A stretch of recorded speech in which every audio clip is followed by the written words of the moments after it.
Welcome to today's edition of Drive Time with David and Dave. Often irreverent, sometimes informative, and occasionally brilliant, Morningstar's finest tackle the comedic questions of the day, which no one else even dares to ask.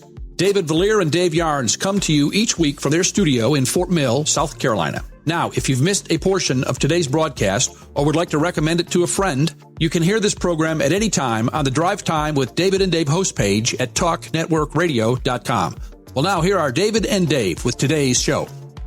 Hey, welcome to Drive Time with Dave and Dave. Dave, it's one of my funnest things to do during the week, month, whatever we do. Year, leap year, all of those things, yes. We do extra in February on leap year. So it's cool to be you. You got a lot going on, right? Gosh, yes, a lot. New houses and babies and all kinds of stuff. Yep, just having the big time. I got how old is he now? 9 months, 10 months?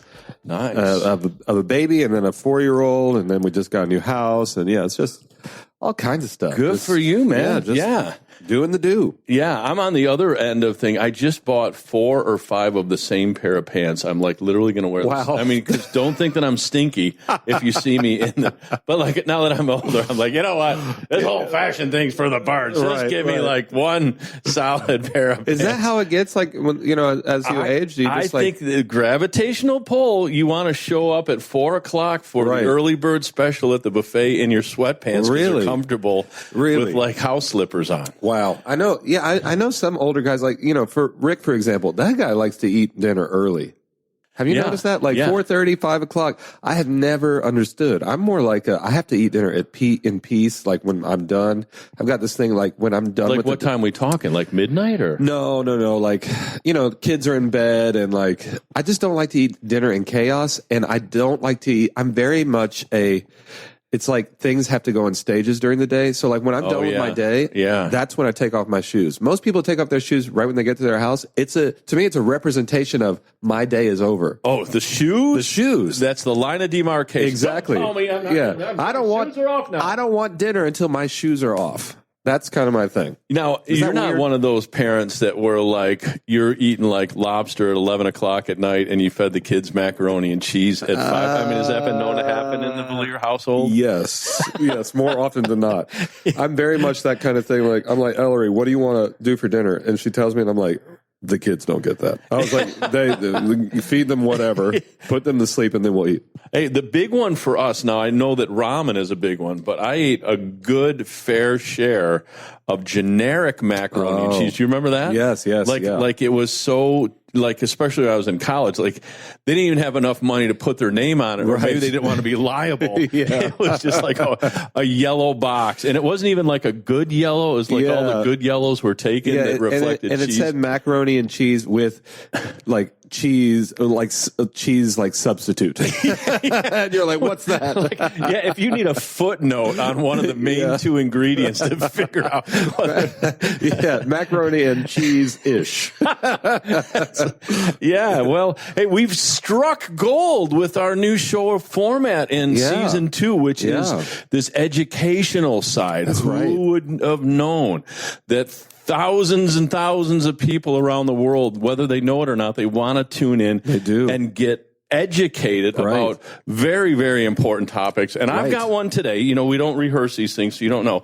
So this one is weird customs from around the world. Oh, my. Brought to you by our proprietor source. We always want to shout out to them, people that know more stuff than we do. Yes. They're a great source. These are kind of cool, but like, I don't know how customs get started, but do you have any in your house?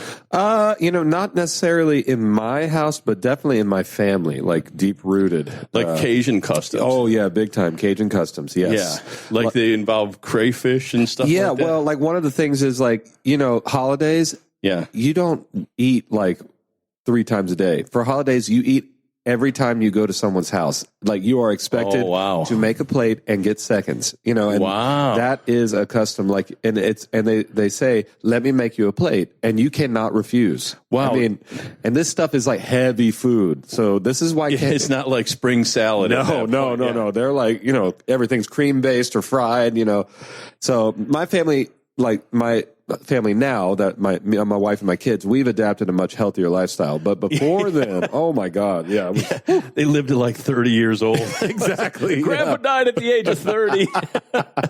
Pretty much, yeah. It took 18 people to be pallbearers. But you guys invented, you all Cajun folk invented like Mardi Gras, which seems fairly debaucherous in my. I mean, I don't know. Yeah, fairly. I've got some stories that we would need to tell that on Drive Time with Dave and Dave after dark or something like that. The midnight edition. Yeah. But that's cool. Growing up, my background, my people are Polish, so there's some really cool like traditions around Polish. But traditions are cool. But here are a couple of weird, strange ones. I just thought, by way of education, Polterbend in Germany. You break dishes and you get newlyweds to clean up the mess.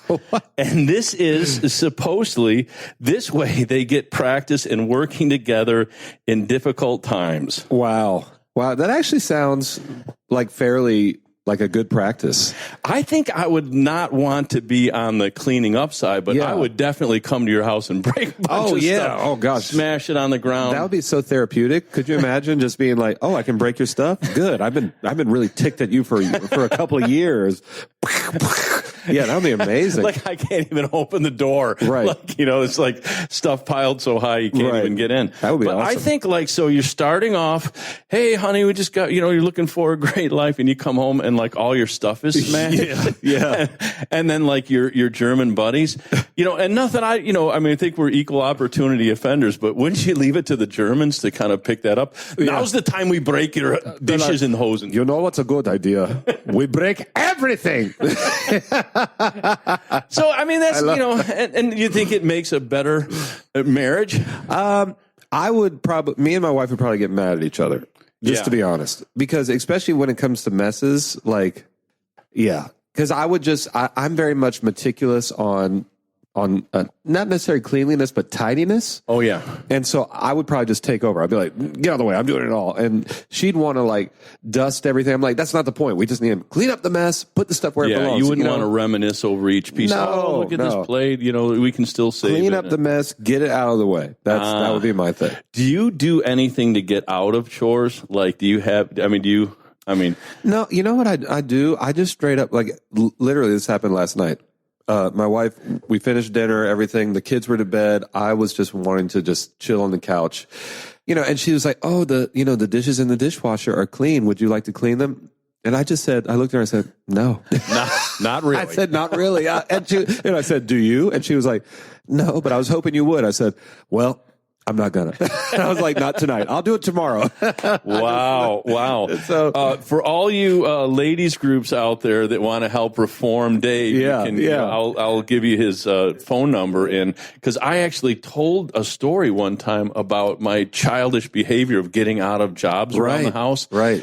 And a long parading line of women's group, the kind of women's group in the churches that want to make sure their men are pretty subdued, and they came up to me and told me how awful it was. Like, yikes. Like, and I don't even I think I was doing it for lighthearted comedy. I wasn't like trying to, terrorize. Right. I realize I'm at the low end of the pool and getting jobs done. And like one I do is I just kind of like state the job back to you without either complying or telling you I'm going to do it. So go like this. Ask me to do the dishes. Hey, Dave, can you do the dishes, please? You want me to do the dishes? Yes. Now that's where I leave it.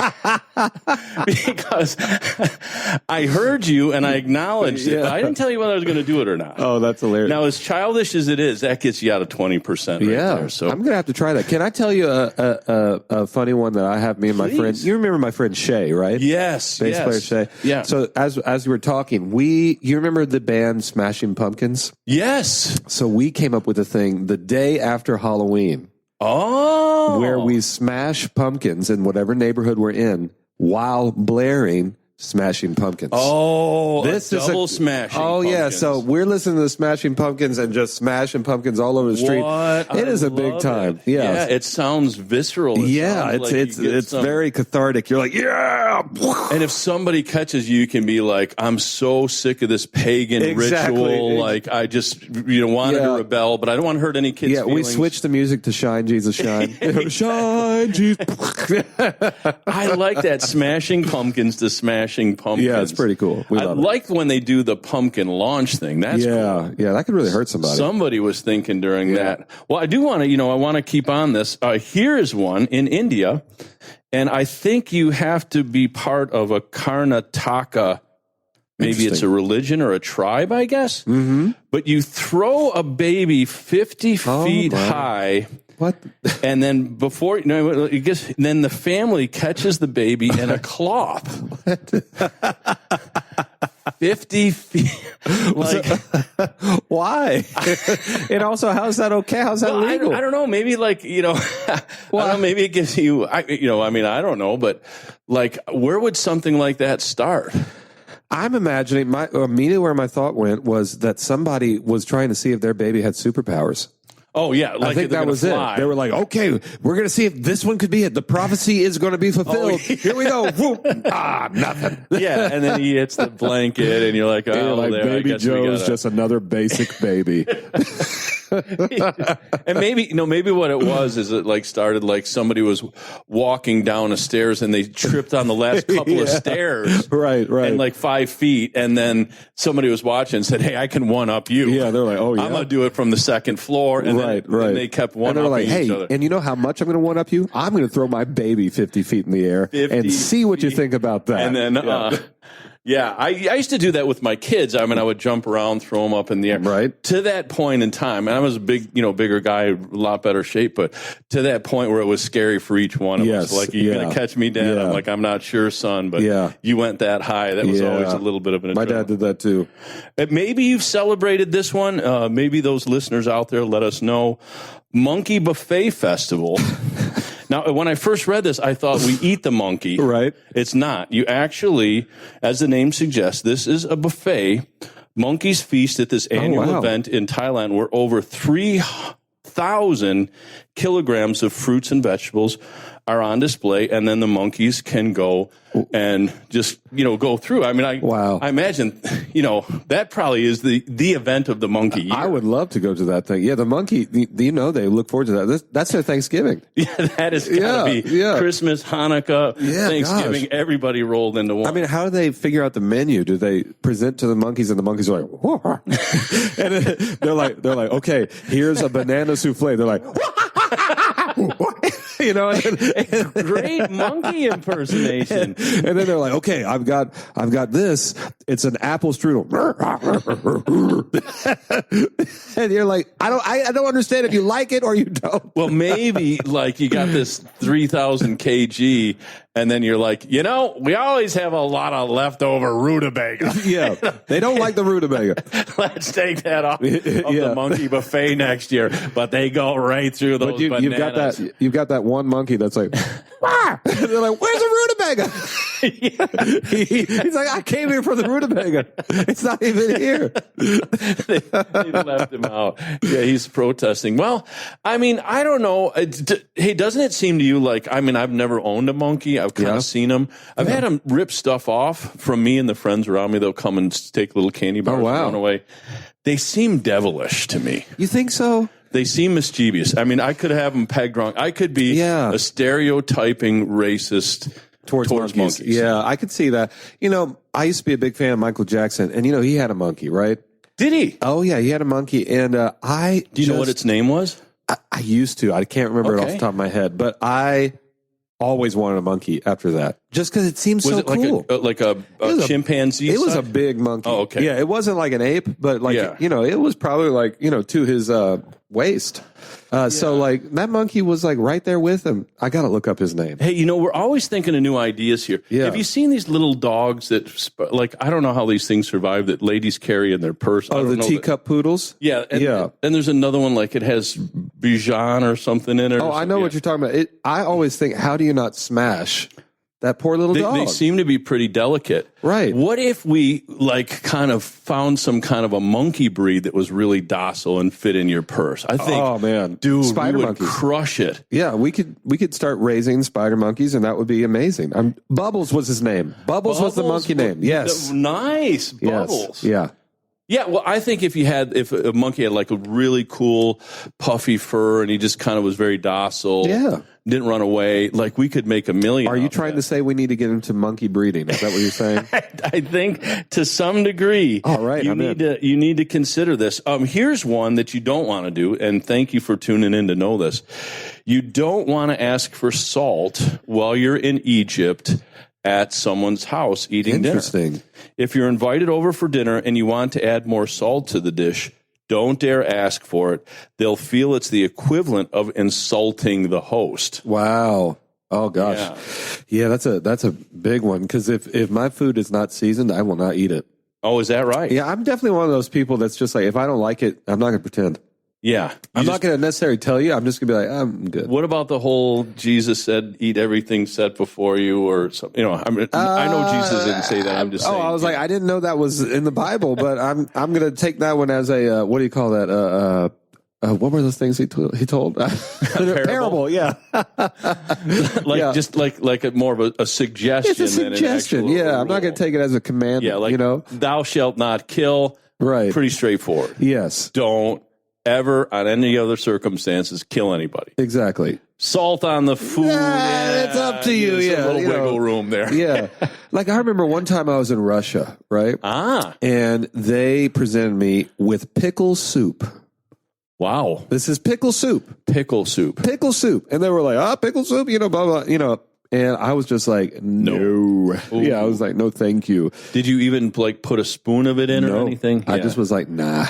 Wow. I will go hungry tonight. Thank you very much. And are they like, we're offended, we're going back to the Russian Orthodox Church now? They're more so just kind of like, are you sure? Like, blah, blah. No, please eat. And I'm just like, no, I'm not going to eat this. Same thing like in Norway. They have this stuff called brown cheese that they all swear by. Ooh. And it's got the texture of caramel, but it's bitter. Oh. And I just so brown don't cheese like in general. it. Yeah, and I'm just like, there's no, some thank foods you. that just shouldn't be brown. Exactly. Right? And cheese is one of them. Yeah, cheese is definitely one of them. And so I was like, I do not want your brown cheese. Like, no, thank you. Or green. I wouldn't want green cheese Is there either. green cheese? Is there green cheese? I don't know. Sam, is there green cheese? Can you hear me, Sam? I think there's blue chease. He said he doesn't know. He's gotten the thumb sideways. He doesn't know. Yeah. Look it up. Yeah, we'll definitely go through that one. Here's a good one. I think the Blackening the Bride in Scotland. Interesting. Having some fun before the wedding is great, but this pre-wedding ritual in Scotland, the custom involves throwing eggs, spoiled milk, and basically all things disgusting at her. The blackening bride is then taken around town. So you can't just leave her alone. You got to take her around town. The custom is a metaphor. Listen to this. That for tough life and the bride might have to go through after her wedding. Wow. Tradition prepares her for a new chapter. After going through this, all her marital problems will look tiny. What? No. How about all her marital problems will start there? I mean, where's the husband in this? Can he kind of step in front and kind of? Well, he should. I mean, he should stop the whole thing. But I'm guessing, from what I'm hearing, he is a part of this. Oh, so he's at least a co-conspirator. So that to me, that would start the marital problem. If you're throwing all this kind of stuff, which, by the way, we have confirmation. Green cheese exists. Is that right? Yeah, we do have ability. But if he's throwing spoiled milk, green cheese, all these other things at her, he is a part of the problem, and that is where marital problem. I think they got it backwards. They're starting the marital problems there, right? And like, what kind of a curmudgeon is she marrying? Exactly. Where this is some kind of preparation. Is she marrying like someone out of Cell Block J that just got released? And we're like, honey, we just want to show you what life's going to be like. Next to this Neanderthal. He's like, let me tell you this. He's like, I love you, but at the same time, I'm gonna cover you with spoiled milk and cheese. Let's go, lads. Throw. I love you, dear. Take it. Yeah, they're opening up haggis and taking the innards out of a sheep's stomach. Honey, I love you so much. I think, wow, it brought new meaning to it. Well, I think, there's a lot of these that I think are just crazy, but wearing rings to have a giraffe's neck in Thailand. What? Wait, yeah. What? So women from the tribe wear rings around their neck to get the neck larger and larger. Yeah. And they find a symbol of beauty and elegance. Yeah, I've seen this. Hey, look at the size of her neck, will you? Woo! That baby was like 15 inches. Wow. Oh wow. And then you pick her out in the crowd like, hey, man, you were a neck above the rest of the ladies in that crowd. What do you think? Oh, yeah. I've actually seen documentaries on this. Yeah, it's pretty wild. But, after the rings are gone from the neck, like they've got major issues. Oh, I would think now that I think so. Yeah. It's like I don't want to be offensive, to their customs. But it's like a lollipop on a little stick. Yeah, right? It's wild. And but they really, truly, that culture really believes that is a form of beauty. Isn't that interesting? Which it's truly, the beauty is truly in the eye of the beholder. Now let's offend the rest of our listeners. Right. There is some stuff at my, I feel like I'm effectively middle-aged man at this point. I'm like a young old man at this point. Yeah. Nose rings, nothing. I'm just like, it's just not like, to me, it doesn't look attractive. Now, I know. I get it. Please write Dave and tell him why you don't like this. I get it. I'm about 50-50. Okay. To me, there are people that nose rings look like they were born to have a nose ring and it looks cool. There's other people, like I'm not into the middle nose ring. You know what I'm talking about? Yeah. Or the one that have you seen the one that people do up here? No, he's pointing to the bridge of his nose. There is that. People are into that. There's some of them, I'm like, why? Most of the ones I've seen are like little, like either like a little rhinestone in the nostril or a little hoop in the nostril. Yeah. But again, I don't know. Certain people, I'm like, that looks cool. There's other people where I'm like, oh, why? Why'd you do it? Why? It just doesn't. What about eyebrow rings? Same or never been a fan? Never been a fan? Never been a fan of eyebrow rings. Lip rings, I've seen some that are cool. What is it? Lip rings. Oh. Yeah. Yeah. I would never do it because my lips are literally the size of two bread loaves. I talk and it's like, and so if I wore a lip ring, it would hit people on the way, in and out of rooms, or I would get off the metal detector at the TSA. Yeah. Or I'd get caught like a fish, on a hook somewhere, just trying to get through. So I would never get one of those, but yeah. Yeah. So, I think for me, like, and what about the tongue thing? Oh gosh, no. Yeah. Not a so fan. Is that like, now, first of all, like, I mean, to make it be attractive, I'm going to have to open my mouth and put out my tongue. So what do you think? So I got this tongue ring, It's either that or I'm like, just get a glance of you talking and your trap opens up and I see a little glint of metal in there. You know me, I'm covered in tattoos. I don't mind. I love self-expression. I've just never been personally a fan of, the tongue ring, the lip ring, that kind of stuff. That's just my preference. But if other people are into it, I get it. But it's just not my thing. Have you worn multiple earrings? Because I don't see any on you today. I have never gotten any piercings in my entire life. Really? Nope. Now, I would have laid money that Dave Vallier would have had an earring at one point. I, in fact, had, back in of course, I'm a child of the 80s there. Everybody had to have. And then it went back and forth. If you were gay, it was on one side. If you weren't gay, it was on the other side. And then you got messed up. Yeah, so here's the thing. I've got, 30 tattoos, I think, but I'm terrified of needles. Isn't that funny? Tattoo needles that does not make sense. Are totally different to me because they're like, they're very small. But when it comes to the needles that go into my skin, make holes in my skin, I'm terrified. I hate shots. Piercings, I think I would probably end up having an anxiety attack on the table.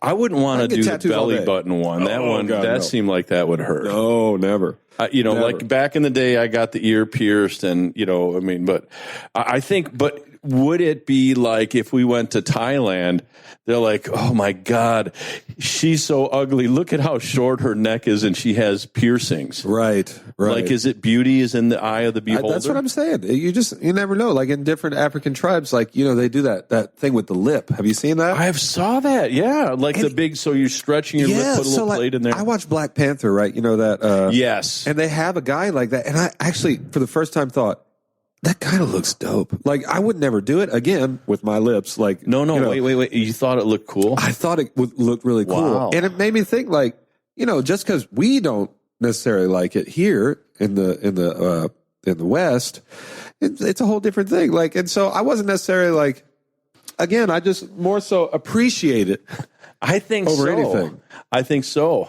For me, like, thank you, Sarah. For me, we just had a drive-by visit with coffee, so that was awesome. That was awesome. So for me, like, whenever I hear somebody think something looks really tough or like, hey man, that looks really cool, but more in a street pride kind of a way. Yeah. I hear literally in my mind that Bee Gees song. Well, you can't tell by the way, like you're strutting down. Exactly. Yeah, like that's you, like strutting down, like with the lip things out or something like that. But are there other things? I mean, hairstyles. Like I watched this retro thing from the 80s the other day, and I'm looking, and the size of the hair of the guys and the women was crazy. Astronomical. It was crazy. Dude, like the high tops people used to do, gosh, it was wild. My dad used to have a big fro. I'm talking about huge. And it was, it was awesome. Like 70s Soul Train style? Oh, yeah, wow. yeah. My mom used to perm her hair. Oh, yeah. And back in the 80s. So, yeah, I remember the big hair days. That was something else. I think we should resurrect some of that stuff. Are you going to do it? Well, I mean, I don't know if you've noticed, but since lockdown here, I've gained a little bit of length in my hair. Yeah, but now we got to get the volume. We got to get that perm going. Get the volume out there. Just come out with it. I think, but one of the things I've noticed, and ladies and gentlemen, this has got to go for you. Hear me out on this one. You gotta own that thing. That's right. You got to wear that baby with attitude, be comfortable in your skin. If it's the neck rings, if it's the piercings, that's got to be you. Otherwise, if you're insecure about it, that is key. That's how people pull it off. That's how people pull it off, by being confident and being like, what? You couldn't pull this off, but I can. I think that's it exactly. Hey, you know what? We should do some strange and unusual customs to just kind of like, speaking of strange and unusual, I wanted to talk about maybe just a little bit of another side here. These are like cool acts of human fitness and endurance. Interesting. But I think maybe we could one up these guys. Okay. Let's just pick a category and then we start training for it. Okay, like if it's like supporting 1,000-pound weight with your tongue, easy. Maybe we could start with like, just little things, like, easy, like a spoon or something, and work our way up. Totally. But here's one. Jack LaLanne, I don't know if you remember Jack LaLanne, some of our viewers were. He towed 70 rowboats, according to this article, while he was shackled and handcuffed. So he's swimming, towing 70 rowboats. Wow. And so, I mean, talk to me about that. So, and I think he was 70 years old at the time. If somebody can write in and let us know. Wow. So what do you have to do? Like the dolphin so flip? He was doing like, I think that's all you could do. So were his hands and feet? Well, I think I've got to debunk that one. I almost thought I saw a picture. I thought he was doing the breaststroke at the time. But still an amazing feat. That's crazy. Do you have any crazy, unusual feats that we should let people know about? I mean, I've seen some crazy stuff, but that sounds insane. No, you personally. I mean, can you me personally? Yeah.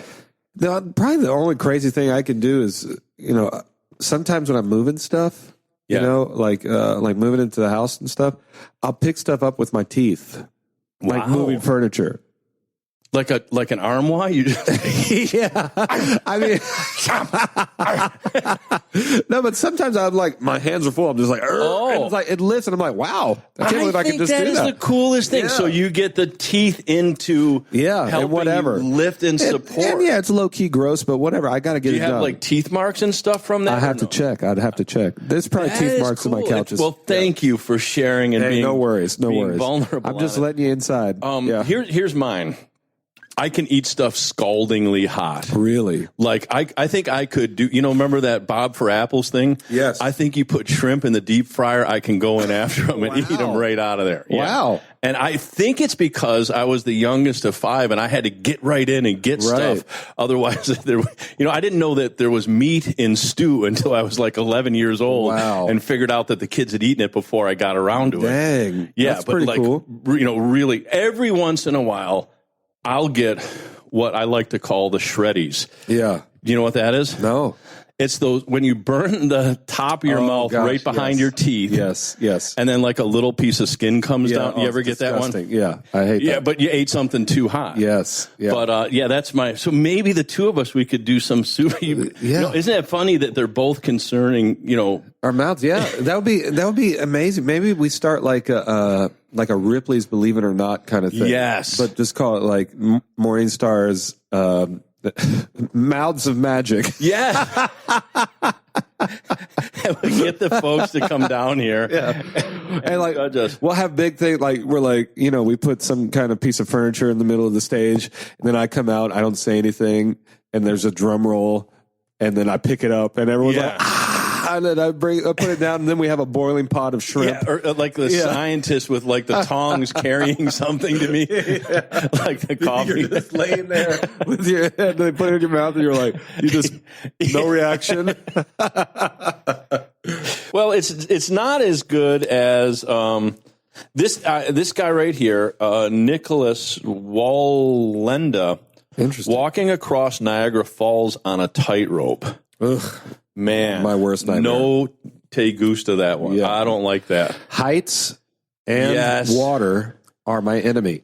Aren't we alike? We must be. I cannot stand heights, and I cannot stand being in unfamiliar water. I got both of those things too. Yes. Isn't that crazy? Like, don't you dare touch me in a pool. Don't you dare try to throw me in a body of murky water. Oh. You will see fists and cuss words and all kinds of stuff flying at you from me. Wow. It will not be okay. I will lose all of my Christianity in that moment. Yeah, and heights is the same way for me. I don't know that I'm overtly afraid of heights, but I don't like it. Yeah, like, I don't hey, like it either. Let's go on the top of the Empire State Building, and then you do this thing where you tilt and you put your forehead on, so you're only resting with the tip of your feet and your forehead. No.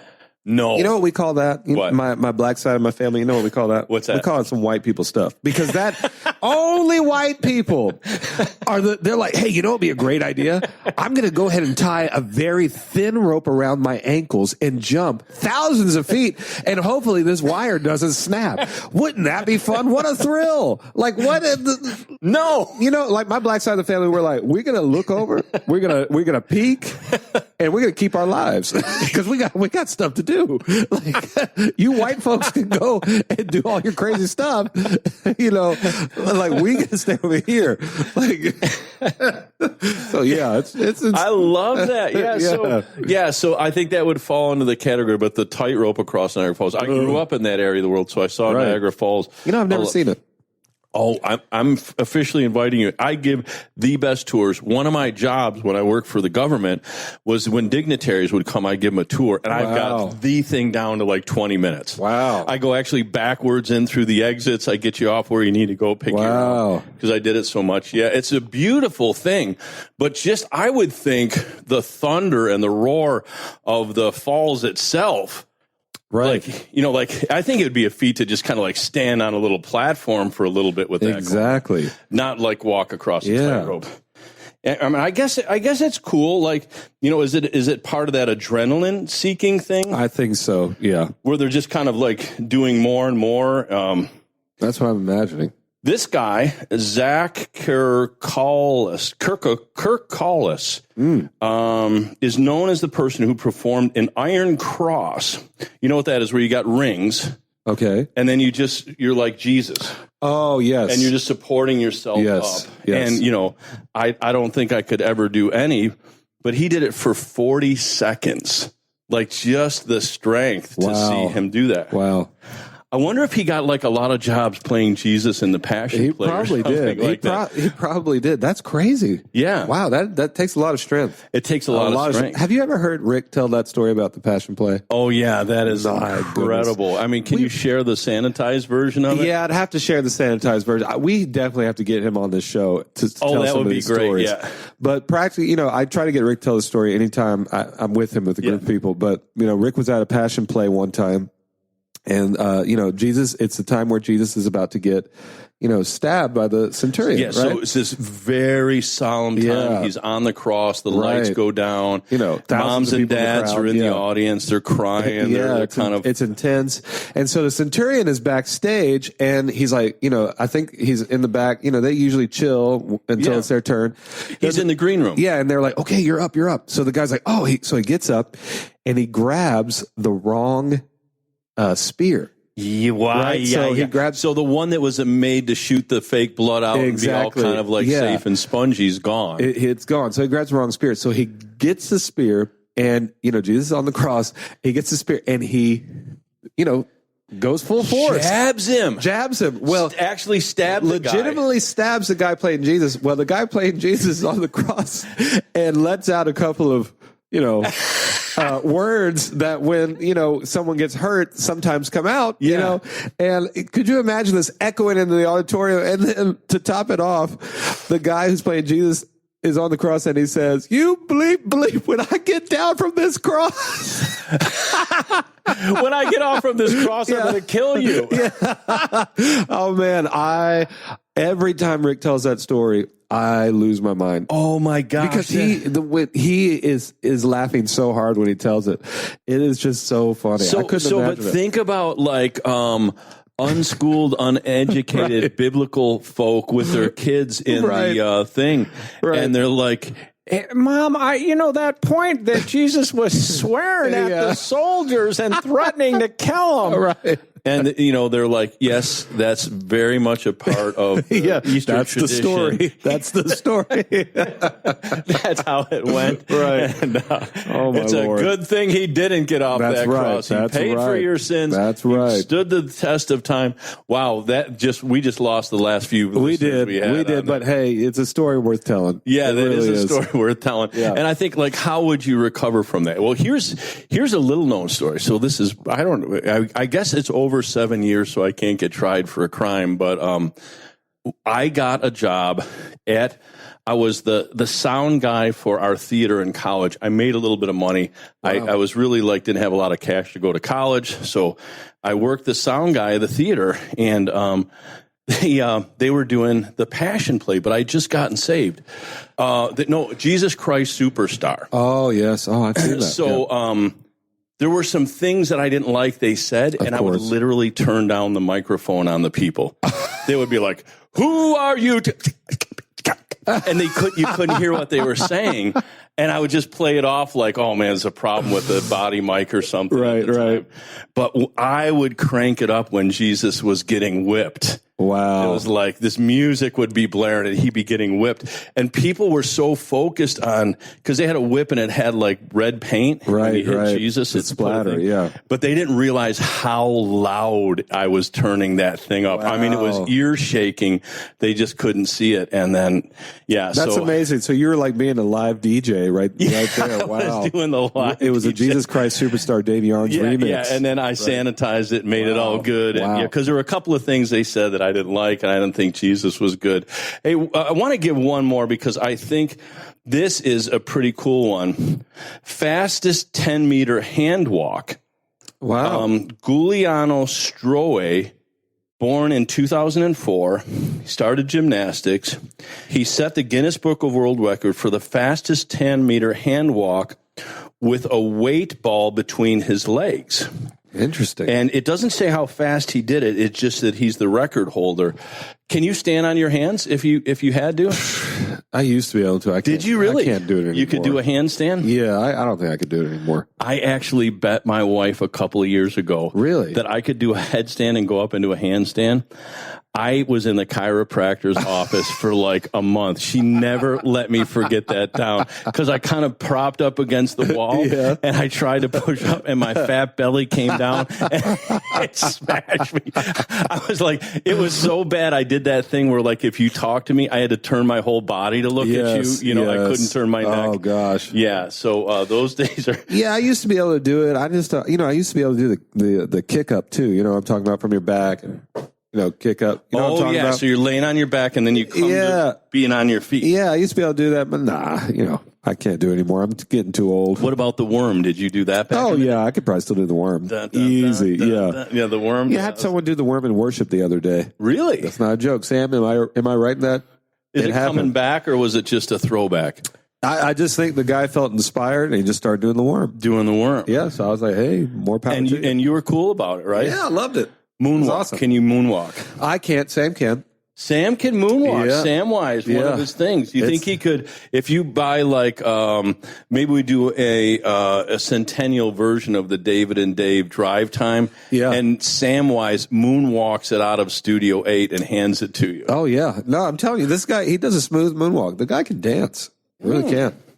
And getting to know him, I've discovered I cannot. Yeah. So. Well, he's not married, so he's probably trying to impress the ladies with his moves. Of course. Which I think we've talked about this before. You have publicly mocked me on my dancing, but I'm undaunted because in my mind, I'm like a cross between John Travolta and a ballerina. Like I close my eyes, I'm beautiful. There. It's beautiful. My eyes. Like we said, beauty is in the eye of the beholder, Dave. Maybe if I went to like some African country. Yeah, they'd be like, this guy's a king. They're like, look at him. His moves. He's graceful. Like a crocodile. Like a crocodile out of water. It's wonderful. He's perfected his orangutan move. Pretty much.